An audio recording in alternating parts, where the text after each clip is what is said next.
So many a times life gives us a blow and knocks us down, uh, be it being confined to a wheelchair, be it bad relationships, be it a toxic environment in the workplace or in schools and colleges, be it divorces, be it failures of certain things. Oh, when I say failures, I don't mean that in a negative way, but failures is what we perceive to be failures for ourselves. Everything is not a failure, in my opinion. It's a learning opportunity for us to. So, failure in that term doesn't mean falling down or failing at something. Failure in that sense would be you staying down. Okay? How do you stand up and evolve and move ahead? So, there are people who are there to help you with this. But today I'm talking about exactly that. And more importantly, I'm talking to a woman who has been through a lot. She's been through a divorce, she's been through terrible relationships, she has dabbled with a lot of things in her life. And what impressed me is how this person, from who I knew from many, many, many years ago, has evolved and has rediscovered herself, has overcome the challenges that she was going through. I'm not saying they were big challenges or small challenges. A challenge is a challenge, okay? But she's gone through a divorce as well, and she's gone through very terrible relationships, as I said. And how she has come out of it and doing what she does now is a very inspiring story. But not only that, she's going to share with us the actual tools that she used, the framework that she used to be able to rediscover herself and come out victorious. So, this is a survival story, and I hope you're going to enjoy it.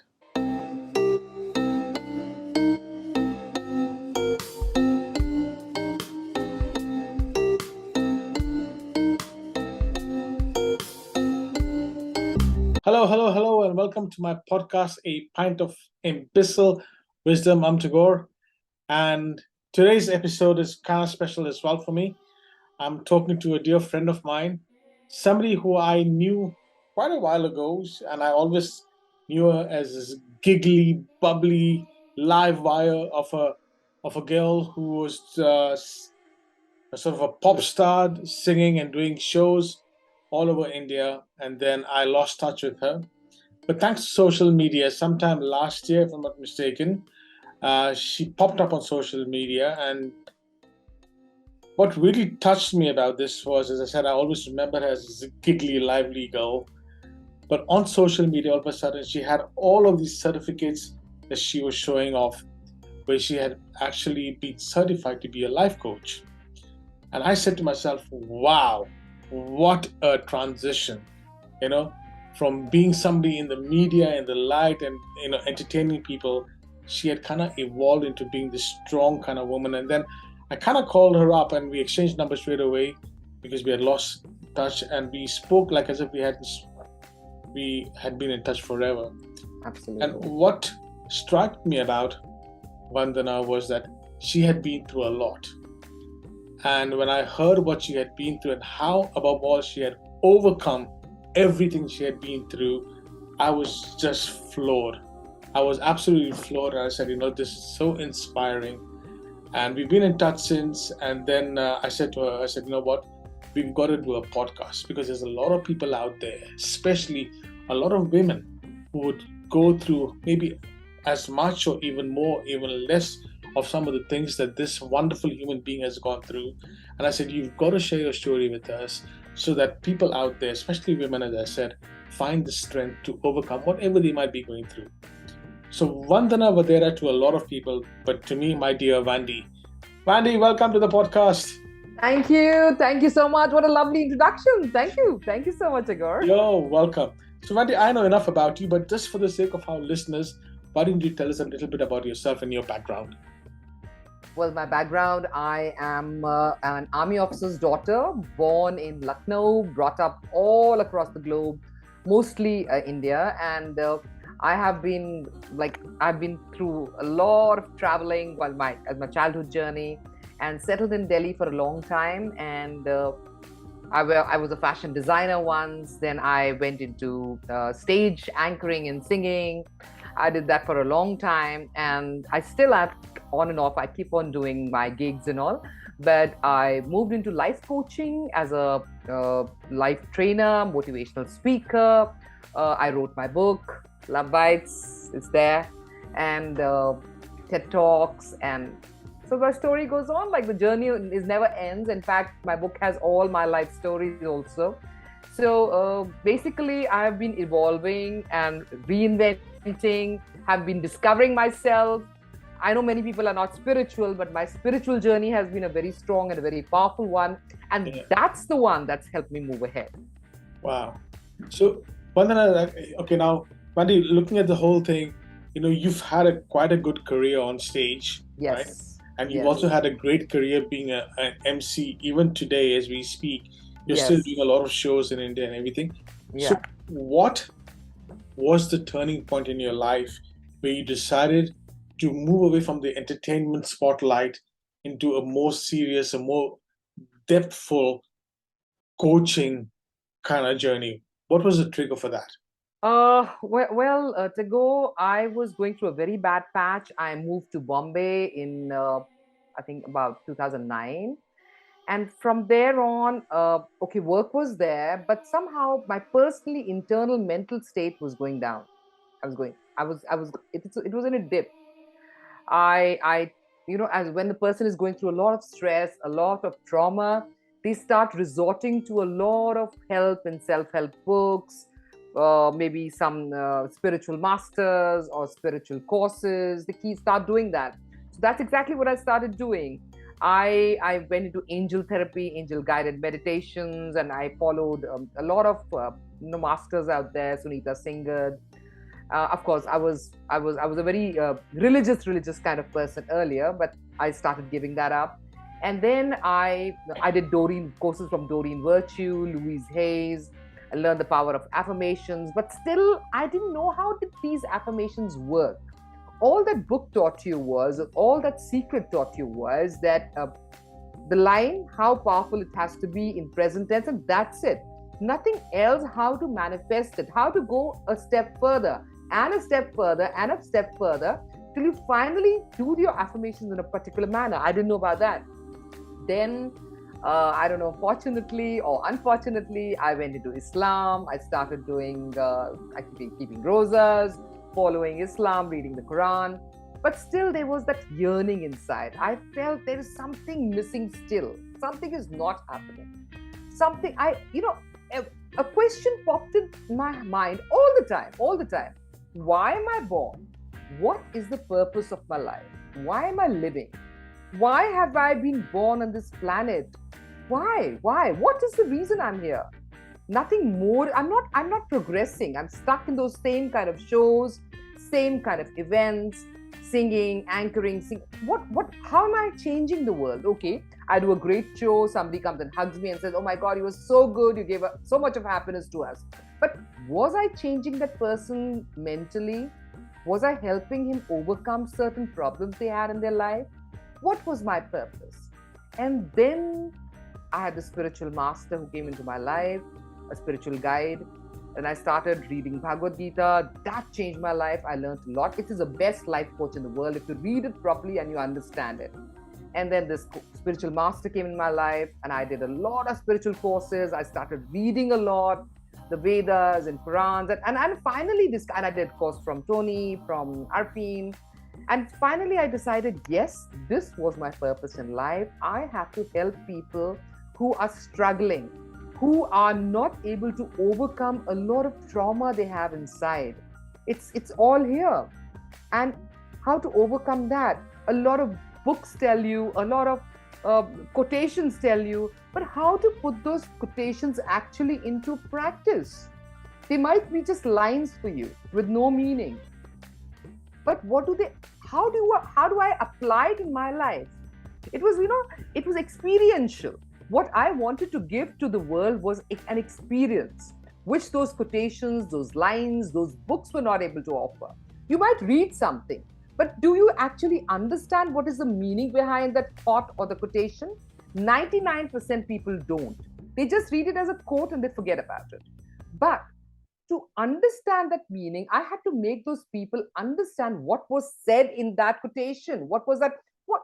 Be positive, be positive, be positive. What is be positive? Hello. How do you be positive when you are negative here?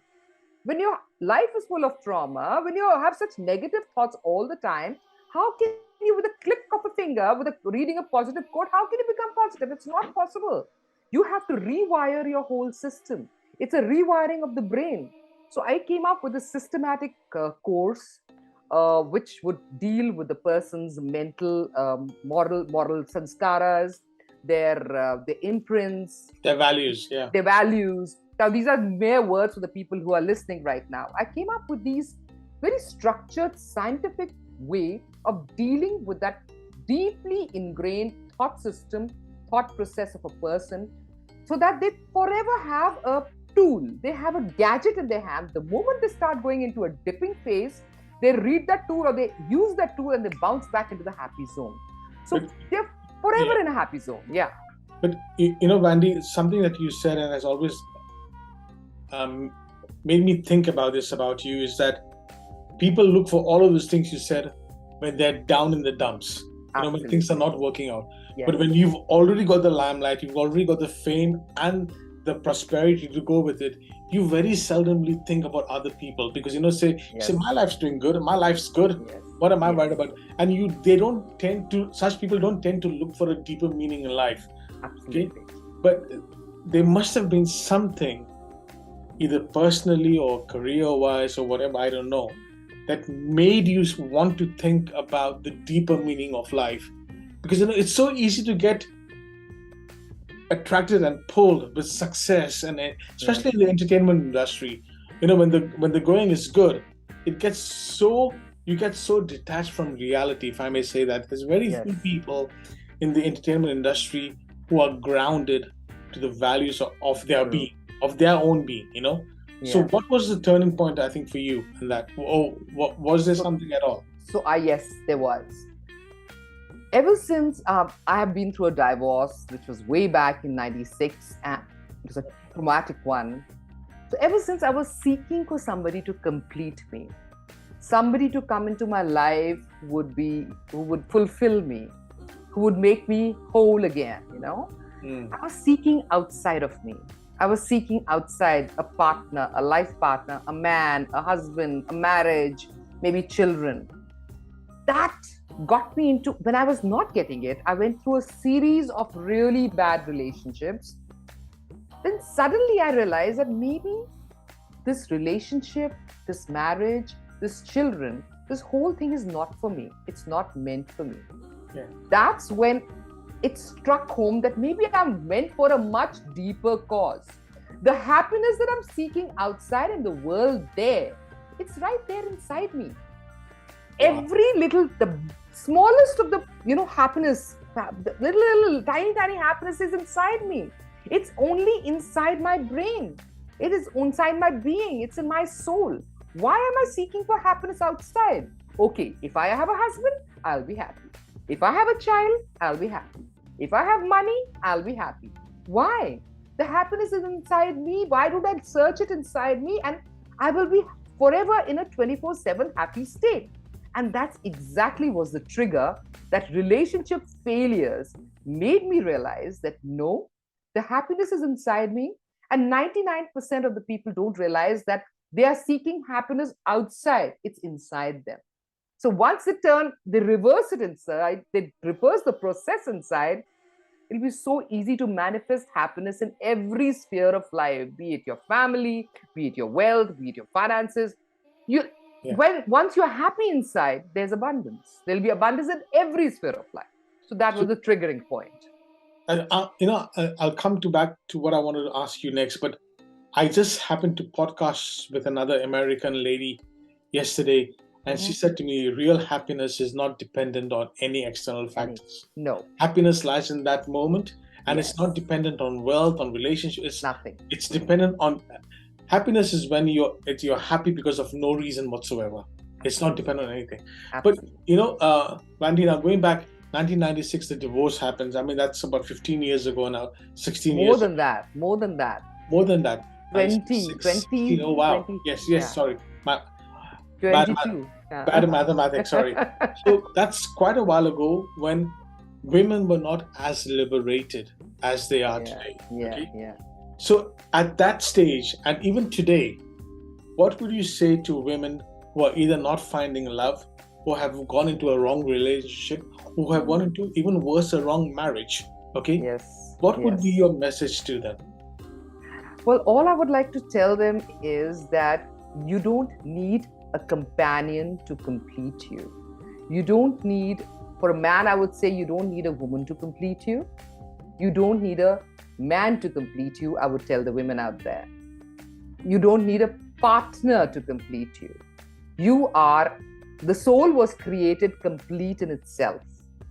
All you have to do is to find that little pieces of happiness inside you, your little happy moments, and derive the best out of it. My soul mantra has been for a very long time, which I actually understood a few years back. Learn to love yourself. It's the beginning of a lifelong romance. Absolutely. The whole world will fall out of love. Your parents, my parents might desert you. Your children might desert you. Your wife, your husband might desert you. But if you love yourself, you will never go into a depression. You will never ever go into a sinking phase. Yeah. Because you love yourself so much, you will find ways and means to keep you happy. It is not those external ways or means. You will do things for yourself. Like I take solo trips all over the world, and I love it. I enjoy it. Those are my moments of happiness. Like, okay, if I'm not going on trips, that is expensive. Maybe just going for a cup of coffee, sitting in the coffee shop, observing people around me, looking, okay, what is that person thinking? What is going on that person's mind? These are my little zing moments. These are my little happy moments. It's because I give pleasure to myself by doing the things that I love. Very small things, like even having a cup of brewed coffee. That's happiness for me. So anything that gives me that kick, I love myself. I do everything. Maybe just sitting at a window and watching people go by is happiness for me. Because I derive pleasure in very little things. And once you have those little happy moments, you note them down. Trust me, you don't need anybody in your life. Even friends, you don't need. So, Vandy, it's interesting what you said, but I think a big fault, okay, and there's no right or wrong here, but I think is we've been wired, no matter which part of the world we come from. Yeah. Our generation has been wired to say, you grow up, you get married, you have a partner, you have a spouse, you have children, and if that doesn't happen, then there's a major chunk of your life that's missing. You're missing out on the core of existence, and that's a wrong perception. And I'm glad that the world has, and not that I'm against. I mean, I'm very happy in my marriage. As you know, if you find the perfect partner, why not? Yeah, and and we've talked about this. I mean, I'm head over heels in love with my wife, and I love the family that I'm. But I know that it's not for everyone. And if it's not for you, it doesn't mean that it's a failure. You know what I mean? I mean, your aspirations, your way of life, your ecosystem is different from mine. Very different. So absolutely. So then, Vandy, so you're coming back now to thinking about yourself. That doesn't make you selfish. It just makes you protective of yourself. Because I believe that once you are comfortable with your being, that puts you in a position to be comfortable with the world around you and the people around you. Absolutely. Correct? What would you have to say about that to some of my listeners? You know, what I've always said, don't think what the world thinks about you, what the world says about you, which is very brutal. I've always been reprimanded for this. I've always been said that you're too impulsive. But I'm me. I'm natural. I'm just the way I am. Things have popped out of my mouth when they shouldn't have. But I don't care. I had no regrets. I did exactly what I wanted to without caring about the world around me. Because it's not the outside sansar which will make my inside sanskar. My inside world will create my outside world. Correct. If I'm happy inside, if I'm calm inside, If I get happiness by saying what is there in my heart, I will say it. If I, of course, I will not hurt somebody, but if I have an opinion, I will put it across without hurting anybody, without hurting any sentiments, even if it is wrong by society. I will say it. And so my internal sanskar is at peace. It is creating my outer world. The outer humdrum hustle bustle in the world, bitching and criticizing and crying, is not affecting me. I'm calm in every kind of situation because my internal thoughts are creating my external world. My external world is not creating my internal world. 99.9% of the people get affected by what is happening in the external world. I missed my flight, panic. The external circumstances are creating my internal world. I'm always at stress because the outer world is creating my internal world. The day you start, your internal world starts creating your outer world, you will be absolutely sorted. Trust me. So that's a beautiful line. But now somebody in my listeners is saying, okay, her internal world creates an external world. So how does one go about, okay, given the fact that we've been raised in a sort of unknowingly toxic environment, how does one change that shift, Vandana? How did you do it? So how I did was, how I changed my internal world was, of course, my sanskaras, you will understand. Your values, your values, your moral values, and your imprints. Your imprints have to be so strong and Hang on a so second. positive. Sorry. Just for my audience, explain, what does an imprint mean? What we say, affirmations, the thoughts that are going in your head, usually they are negative and we don't realize.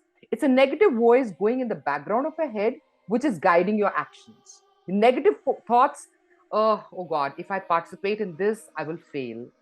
I am so short. How can I participate in a beauty contest? I need to be beautiful. I need to be fair.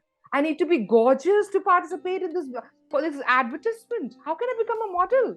These are what? Negative thoughts that are actually ruling your actions. So you don't fill up the form. You don't apply for that particular job. I'm not so good in it. If I apply for that job now, I will not get it. I know. You've already decided failure. How can you decide failure? So your thoughts that are going on in your head are your imprints. And we are not even aware of it. It's there because it's come from your past experiences. So if we consciously change these thoughts to say, I am dark, but I'm gorgeous. I am beautiful, and I know if I take part in this beauty contest, I will win it. You have to consciously change your thought process, which are your imprints, and keep on chanting it again and again, keep on writing it till it goes into your system. It becomes a part of your system. If somebody comes up to me and says, no, you're very ugly, I say, shut up. I know I'm very beautiful. I remember when I was in school, I had big rabbit teeth. I used to look so horrible. But my mother used to say, you are so pretty.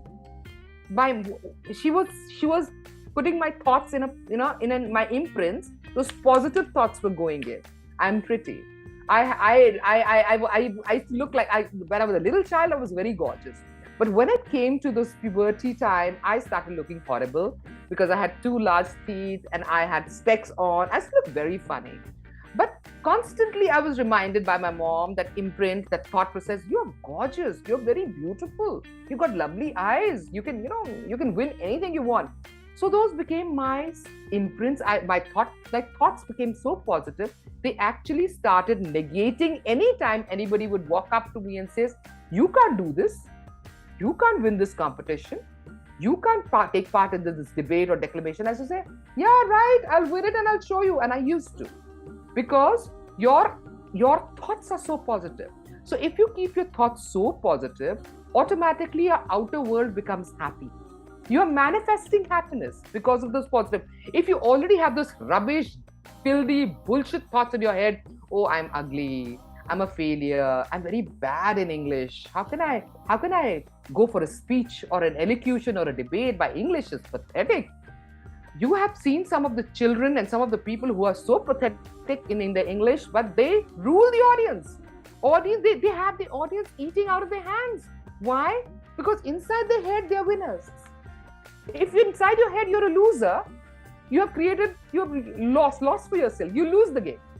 पहले से आप race भाग. One more. If you're running for a race, and inside your head you're saying, I will lose this race. I will lose race. Somebody else will overtake.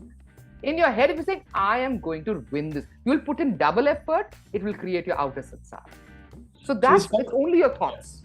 So something you said there, a word that you said, I want to pick up on that. Manifestation. Yeah. Now, I've heard a lot of people talking about this word called manifestation, at least for the past few years. And I know in our offline chats also, we've talked about this. Yes. What is your take on this concept of manifestation? How real is it? How powerful is it? Prove it to me either way, wrong or right. I will definitely do this. Now, this is a very good question. I'm glad you asked it, because everybody talks about power of manifestation, positive thoughts, achieving what you want, going for your dreams, being positive, chanting positive, saying that affirmation again and again. Saying is not enough. Over the period of 10 years, I discovered it's a process. It's a process of affirmations, is a manifestation. It's a process. It's not just one line. I am super confident. If I say it, I will not become super confident. If I keep on saying I am super confident, it will not happen. I am going to write a TED talk. I am going to write a TED talk. Only by saying it, it's not going to happen. It's a complete process. And I discovered it over the years. There are a series of 10 to 11 steps that you have to actually make sure that you take so that your manifestation actually manifests and it happens in reality. And what those steps are, very important. If you're listening, you can note them down. They're so important. Number one, have a statement of your affirmation. Statement can be any statement. Number two, it should be in present tense. Always never say, I will write a book. I will do a TED talk. No, I am doing a TED talk. I am doing a fabulous TED talk. So it should be in present tense too. Number three, it should be a very powerful statement with powerful words which make you feel good when you say it. I'm doing fabulous TED talk. I'm writing a fabulous TED talk. I am earning $1 million, and my banks are just overflowing with money. It should be like very powerful words to be used. Number four, never use negative words. Never use negative words. I will stop drinking alcohol. I am not drinking alcohol. No. Say, my body is alcohol free. My body is alcohol positive. Not is a negative word out there. Number five, whenever you are saying these affirmations or these manifestations, always visualize. Visualize that you have a lot of money. What will you do with it? I'll take my wife on a cruise. I will take her, or I'll take my boyfriend on a cruise, or I'll go with my father on a cruise, on a ship. I'll go to Italy. I'll go to Vienna. We'll go to the best places. We'll go to the Alps. Visualize. What will you do with that money? Power of visualization and imagination. That's your fifth. Power of imagination is very, very important. 6 is belief. You have to believe what you're saying will happen. It is not mere words coming out of your mouth. The universe will not give it to you if you don't only believe. If you're saying, I will have loads of money in your bank, or पीछे वो आवाज बोल रही है, that negative thought, are you stupid? पूरी life तो नहीं कर रही, your whole life you've not done it. How will you do it now? That negative thing, don't let that rule. Never let that. Yeah, the imprint, that negative voice in your head. So you have to believe in it, that yes, I will be able to. If you don't believe in it, it will not happen. Belief can move mountains. Faith is very important in that affirmation that you're saying. Undying faith in it. Then number 7, emotions. Hindi mein we call it bhav. Whenever we pray, we say with bhav. I don't know if you don't believe in prayer. I don't know if you do or not. But I don't. You know that I don't. Yeah, I know you don't. Usually what is taught in Bhagavad Gita, when you pray, when somebody is in pain, when somebody is in dire straits, and they pray to the God or the universe or whoever they believe in, it happens. Your affirmation has to be done with a lot of emotions, but shucks, I want this. It has to happen. So a lot of emotion should go into that. Eighth, take action. Always, just by saying it, it's not going to happen. If you want to write TED Talks, I want to give a TED Talk, go on the platforms, find out which all universities are having TEDx talks, who all are looking for speakers. You go out, right? I wanted to write a book. I started looking for a publisher. I started looking, what topic should I write about? I was taking action. You have to take action. If you want to fly to Switzerland, have a holiday, you start taking action. You start looking for holidays. You start looking for deals. Sometimes then, oh my God, I'm getting like 40% off, man. I never thought I could. You grab that deal. Because you took action, it came into your life. If you don't take action, how will it come into your life? It'll just pass you by. Action is very, very, very important.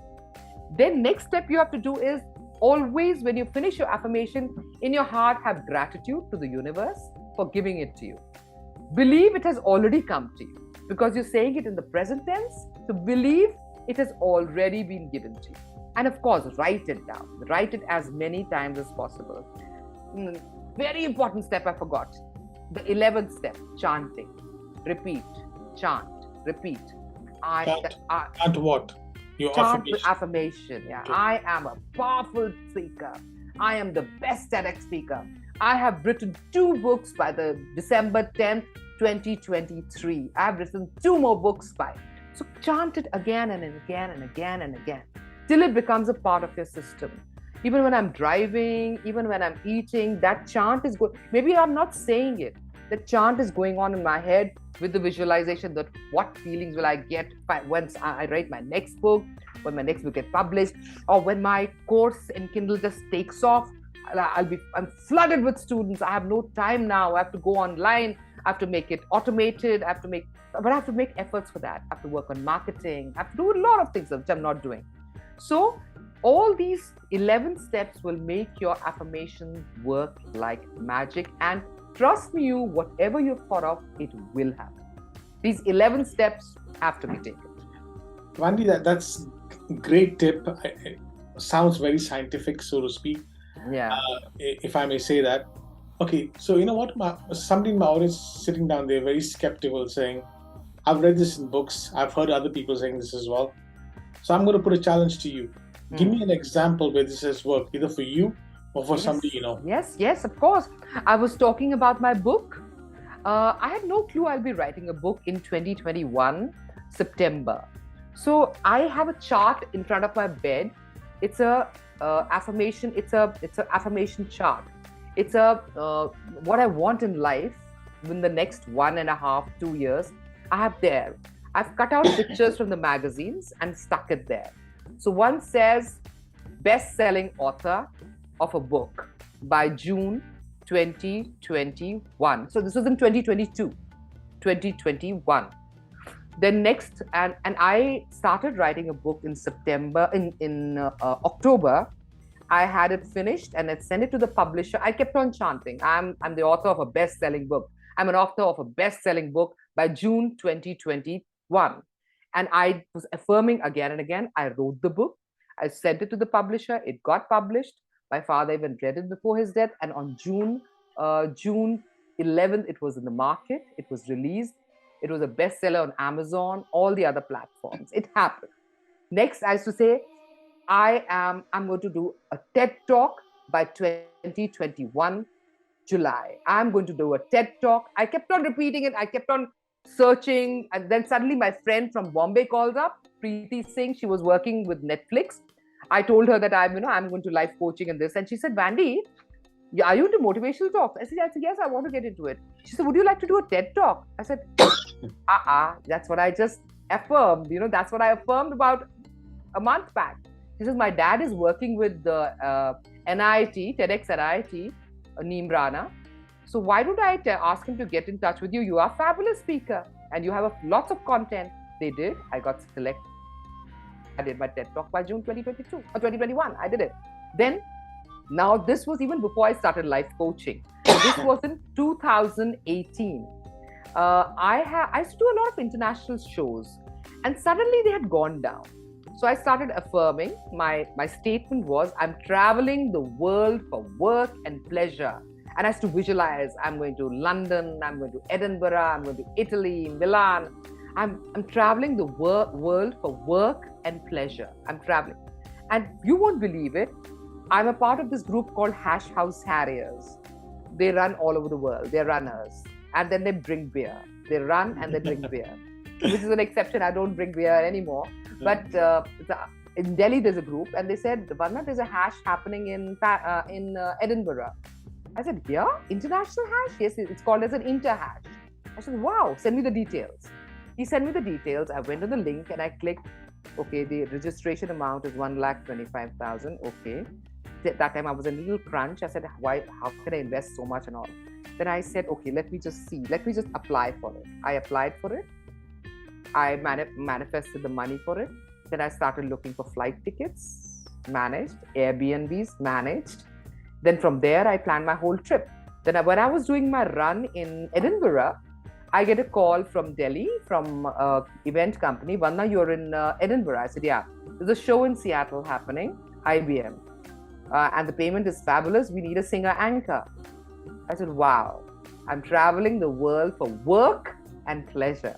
I said, great. I said, what about my clothes? I'm only in my tees and my tracks. I've not got anything else, and a jacket. That's all I've carried. I've no show clothes. He says, I'm flying back to Seattle. I'm coming to Seattle. My wife can go to your house. The keys are with the maid. She can open and she can carry your clothes, your footwear, your makeup, put it in a little suitcase and give it to me. I'll fly there. I'll get your, do you have a valid US visa? I said, yeah, I do. Said, great.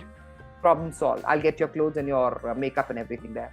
I flew from Edinburgh. He got my tickets done. He flew from India. I did this fabulous show. I flew back to Edinburgh, did my run, went back to Delhi, went back to Bombay at that time. So I manifested my affirmation of I'm traveling the world for work and pleasure. Like this, there have been so many instances. Whenever, and I had this habit, whenever I would go, like, I don't know if you know, Muhammad Ali, Cassius Clay, yeah. Whenever he used to go for a boxing championship, he used to always sit in his room and visualize his victory. He always visualized his victory, giving bouts. I'll give a bout like this, then I'll pull him down. He used to visualize his entire victory, and exactly that's how he used to play his game. And he used to come out victorious. I do the same thing. Okay, that's interesting, Vandy, but thank you. Thank you for proving a point that you made about those 11 steps. I think that's great. Mm-hmm. And then also for reaffirming that it actually works. So, Vandy, my next topic I want to talk to you about is, we live in a world that is becoming quite toxicated, be it climate change, be it racism, be it wars, politics, be it so many complications. And our kids are growing up, and we too are still growing up in this environment that's got so much of information, so much of fake news and all of this. Why do you think, and how is it possible for us to retain our sanity and our values within us, So, see, I think as long as we are true to ourselves, we go internally and reflect upon what we want in life, what we want to be. I think it's not very difficult, and that's the morals we give to our children. That's the sanskaras we give it to our children. That's the values we give to our children. It's not very difficult. It depends upon, ultimately comes down on us, what we pass on to the next generation. So, of course, I help myself and help others by meditations. Meditations are a very, very, very powerful way of remaining grounded, remaining non-toxic. And meditations are of so many, you do them, they are of so many types. White light dowsing, visualization. The Indians that we have, from the Indian Shastras, we have chakra healings, Om Ling Dhyans. There are so many of them. And it's all scientific, yeah? It's all scientific. Yeah, it's all scientific. It's all scientific because all these glands, when you do the chakras, all these glands get activated. The pituitary gland, which is the Vishuddhi chakra. All these get activated when we do these meditation. We visualize the light going into them, touching that point, cleansing it, throwing out black smoke. It's all very scientific. And there's a very interesting point that I learned from my guide, my spiritual guide, that the soul, I don't know if people believe in this, but I do believe in it. The soul, the human soul, and scientists have now started believing, resides in the heart behind the left auricle, and that point is called as SI node, sinoatrial node, and that's the point where the soul resides, where that a beeping happens. Sinoatrial nodes regulates the beeping of the heart. So that's the place where the soul resides. So these, when we are passing the light in the chakras, that it cleanses that area. The heart chakra, anahat chakra, it cleanses that area. So each chakra is cleansed as we do the meditation, and it's very scientific now, with the colors related to it, and every color is related to the chakra. There are mantras related. So it's now scientists have started believing in it. They've started proving that yes, all these meditations all help you to totally relax. Even some diseases have been cured by meditations. Yeah. So I think that is the most positive way of remaining away from toxicity and increasing your positivity levels, reducing the negativity and increasing your positivity. Because if you are positive, Tagore, your surrounding will become more positive. Correct. Have you noticed when you are in a very positive state of mind, you attract a lot of positive people, they'll get attracted to you. Even the negative ones start behaving better with you. Yeah, we talked about this, remember? Yes. And there's one thing that you introduced me to, I think just maybe a few weeks ago, was this concept called the wheel of life. Yes. Right?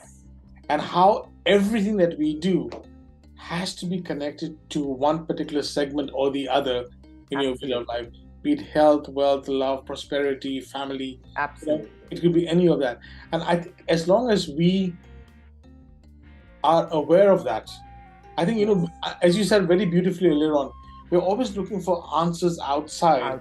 And actually the answers are within. It's our life, it's our world, it's our breath, and I think that's the key thing. So, Vandy, I just want to touch upon a couple of other things. First things first, you do a lot of life coaching. Right. There's a lot of scientific stuff that you go through. Some of it you picked up from great leaders, influences. Some of it you articulated yourself. Okay, why is life coaching? Why is meditation? Why is it rewiring of ourselves become so important for us? Well, it has become very important for us because most of the people are negative and they are not aware. If you tell somebody that you are toxic, he'll get hurt. If you tell somebody you're negative, they will get hurt. I'm positive. Who said I'm negative? People don't know that they are living in a negative, false world. They are damaging, they are self-sabotaging their own internal system. They're sabotaging their life. They are sabotaging the life of the people around them. Their family members, their friends. They're spreading their toxicity, but they're not willing to accept that they are negative, they are toxic. They're not willing to accept. So I feel this life coaching, these meditations, all these scientific processes that I've developed, I've structured in my program, they will actually help the person to pinpoint that this is where I'm going wrong in my life. This is the point that needs correction. And I'm also giving you a tool how to correct it. So once you have the tool, you know where you're going wrong, and you have that tool to correct it.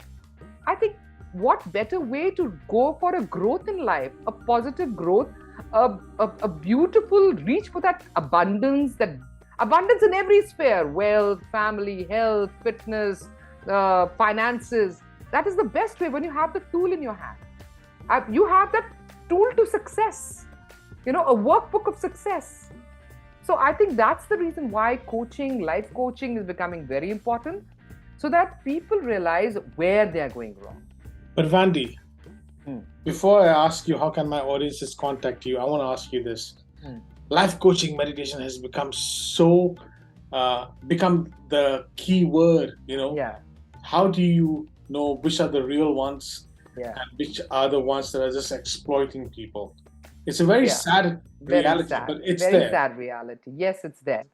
So I think it's best to, well, once you decide to see, most of the life coaches, like those big ones like Tony Robbins and all, they're unapproachable.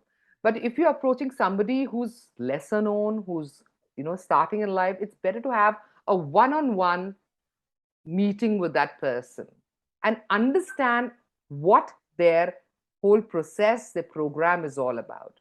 And I think once you talk to the person who's actually developed the program, it gives you a clarity that, yes, I am going to benefit. And you will get the confidence from inside. Yes, this Okay. person can help me.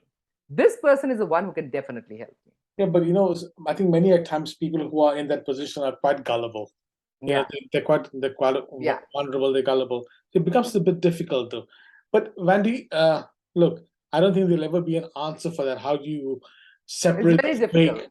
It's If very difficult. Yeah, exactly. But I think if I can also answer a bit of that, I think it's like people do certifications, people have a clientele that they can actually refer to people. Yeah. For how long have they been doing it?